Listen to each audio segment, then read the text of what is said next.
Test পরীক্ষা শেষ। School থেকে আসার সময় স্যার বলল, কাল থেকে তোমাদের ক্লাস হবে না, কোচিং হবে। বাড়ি আসলাম, স্কুল ড্রেসটা খুলে যত্নে রাখলাম, কারণ আমাদের সেই স্কুল ড্রেসের রুলসটা আর নেই।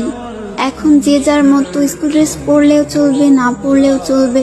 ড্রেসটাকে যত্ন করে রাখলাম, কারণ এই ড্রেসটার সাথে আমার জীবনের বেস্ট সময়গুলো জড়িয়ে। The end of SSC batch. স্কুলে যাওয়ার জন্য কত বাহানা, কত অজুহাত খুঁজতাম। ক্লাস 8-9 ওঠার পরে এমনটা ভাবতে লাগলাম, এই ভালো সময়টা যেন কখনো না ফুরায়।